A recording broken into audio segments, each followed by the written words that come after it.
Friends, a very good afternoon to all of you. Firstly, let me take this opportunity to thank the Honorable External Affairs Minister, Dr. S. Jaishankar, the Foreign Secretary, Mr. Vinay Quatra, for encouraging and supporting us to have a very focused conversation on Quad on the sidelines of the Raisina dialogue. I would also like to thank Samir Saran and his outstanding team at the ORF for putting this program together and bringing us a great list of speakers for all the three sessions. I would like to thank my colleagues in the ministry, Joint Secretary Raghuram, and younger colleagues Ambarish and my colleague in the AMS division, Rachit, for all the legwork, together with Team ORF, as well as for all the work done to launch the inaugural edition of the Raisina Quad Fellowship Program. And we are very honored and lucky to have the first cohort of Quad Young Fellows join us today here in this room. Please give them a big applause.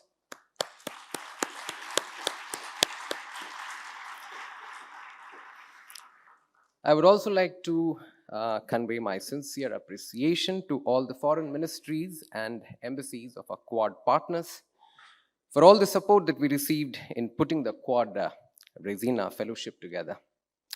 Friends, it was indeed very timely that the first session of the Quad Think Tank Forum today was aptly titled Quad at 30, the next 10 years. We're extremely thankful to our panelists, Shruti, Alexandra, Satulimai, and Yoshida San for their contributions, and to Harsh Pant for the moderation.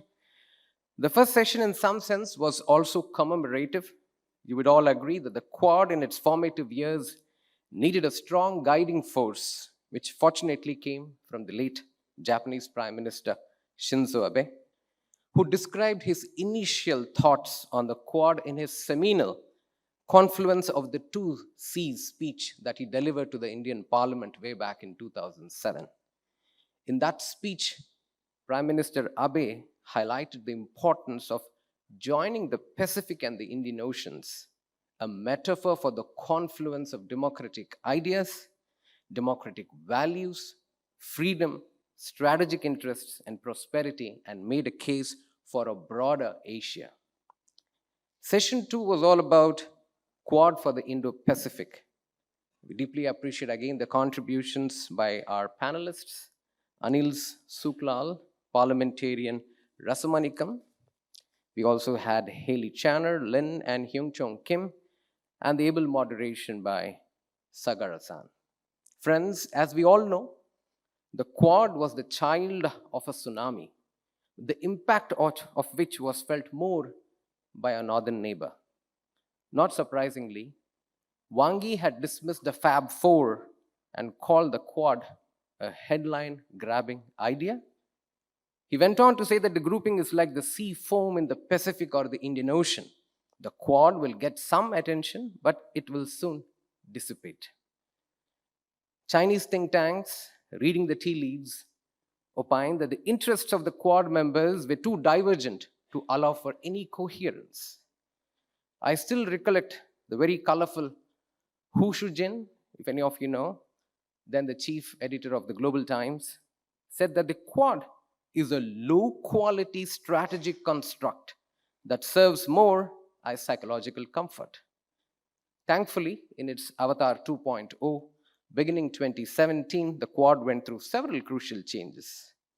From meetings among working level officials, the Quad today has graduated to a leader level engagement. The grouping has also tried to preserve the flexibility of a multi-layered, flexible, and loose structure, enabling the Quad to serve multiple purposes at once. To elevate the visibility of all important issues, quickly convene to coordinate responses to international events, while continuing important discussions and conversations on more sensitive security concerns. The working group structure that we have evolved has expanded the number of government agencies and individuals involved in its overall operations. This has helped the constituency of supporters for the Quad to grow beyond the security policy circles in each country. For instance, on the climate front, among others, the Quad partners are working on decarbonizing the shipping value chains. In the space domain, the Quad plan to pool their collective expertise by exchanging satellite data, mitigating disasters, and responding to challenges in shared domains. The broadening of the Quad's agenda, specifically the focus on the provision of public goods in the Indo-Pacific, has increased the interest of countries around the world in engaging with the grouping.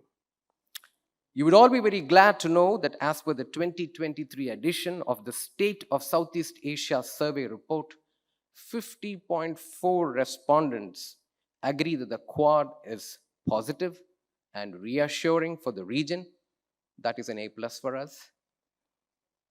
And despite lingering misgivings over the threat to ASEAN centrality and ASEAN-led mechanisms, more than 1/3 of the respondents felt that the Quad would be complementary to ASEAN, and another third said that the Quad would be beneficial to the region. And for some additional comfort, the rating for Quad is way better than the 27.4% rating received by China's Global Security Initiative. Session 3 was all about Quad collaboration in the critical technology and the supply chain resilience domain. Essentially, the focus was on trust in a world where mistrust dominates. We heard great conversations from the panelists, Michael, Rajeshwari, Vikram, and Yuka, and we would not have asked for a better moderator than Rudra. Today, the Quad is focused on creating an open, accessible, and secure technology ecosystem organized around 4 efforts, that is technological standards, 5G supplier diversification and deployment of Open RAN, horizon scanning, and understanding collective capacities and vulnerabilities in the technology supply chains. However, challenges remain. The strategic landscape has become more complicated.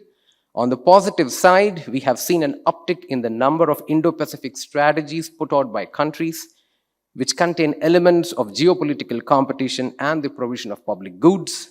We keep hearing that the Quad should take a more technical and ASEAN-first approach and less of a democratic values approach to promote its initiatives. Instead of framing the Quad as democracy versus authoritarianism, can the Quad be more of a multiple choice grouping, with the answer being all of the above?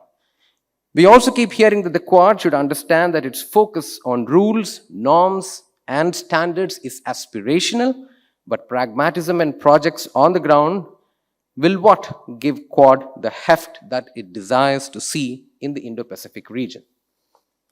We also keep hearing that the Quad members should engage the region more through ASEAN-related mechanisms, focusing on meeting needs and addressing occasional threats.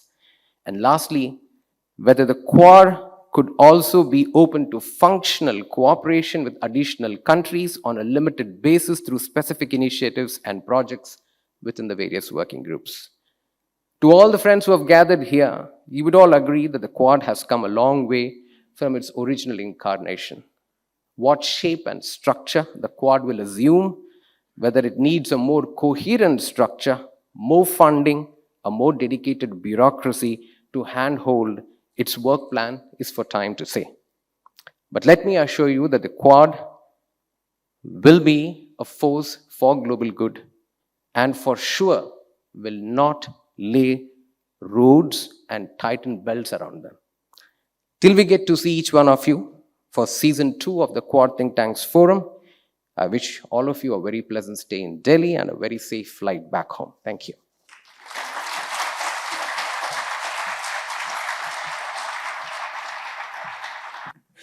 Good afternoon. I am also the last man standing between you and the delicious lunch, so I will keep it short and sweet.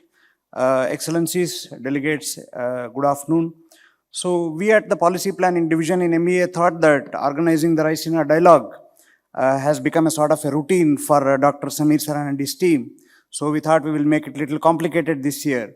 So we threw in 2 more ideas. One was the inaugural Quad Think Tank Forum, and also a special Quad edition of the Raisina Young Fellows program. On a serious note, I would like to congratulate Dr. Saran and his entire team at ORF for bringing us together and hosting this event impeccably. Among the many working groups that we have under the Quad Sherpas, the policy planning group, I am happy to note that as the host of the Quad Summit this year, we have done two deliverables. One is the think tank forum, which we have inaugurated today, and a Quad edition of the Raisina Young Fellows. The Raisina dialogue itself has been an accelerator for the Quad. Last year, we had the opportunity of hosting the 4 Quad foreign ministers, which was a very highlight of the entire dialogue last year. This year, we have been able to incubate the think tank forum. The forum is envisioned to be a forum for ideas, forum for deliberations, for review, for shaping the future of the Quad itself. I thank the Honorable EAM, the 3 ministers from the member countries for their encouragement and guidance, for Foreign Secretary Vinay Quatra and the Americas Division for all the support. I once again congratulate the ORF for shaping the inaugural forum and look forward towards the 3 partner think tanks from our other member countries, ASPI, East-West Center, the Japan Institute of International Affairs, to take this forum forward. As we move forward, we are confident that think tanks and the foreign policy community that is invested in Quad and in the Indo-Pacific will join this initiative and deliberations at future editions. We look forward to this forum to lead on deepening and strengthening the existing Quad initiatives, as well as identifying future Quad efforts. Thank you very much.